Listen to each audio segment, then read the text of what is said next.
உன் சத்துருக்களை உனக்கு முன்பாக நிர்மூலமாக்குகிறார். தெய்வம் நம்மளை சுற்றி வேலி அடைக்கிறார். தெய்வம் நம்மளை பாதுகாக்கிறார். தெய்வம் நம்மளை அழகாய் தான் நடத்துகிறார்.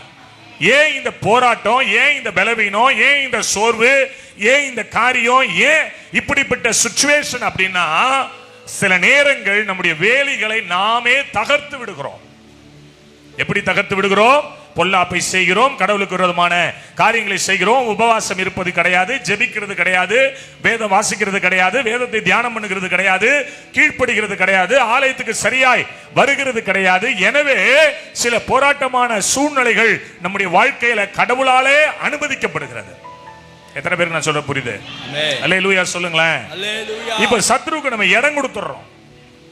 இடம் கொடுக்கும்போது நம்முடைய வாழ்க்கையில பயம் வருது, திகில் வருது, அவமானம் வருது, போராட்டம் வருது, நிந்தை வருது, கலக்கம் வருது, வியாதி வருது, பலவீனங்கள் வருது, ஊழியம் செய்ய முடியாத ஒரு சூழ்நிலை வருது, ஜெபிக்க முடியாத ஒரு நிலைகளுக்குள் தள்ளப்படுகிறோம், பாட்டு பாட முடியாம, வொர்ஷிப் பண்ண முடியாம, சில வித்தியாசமான சூழ்நிலைகளுக்குள் நாம் தள்ளப்படுகிறோம். நான் சொல்றது புரியுதுங்களா? எத்தனை பேருக்கு நான் சொல்றது புரியுது?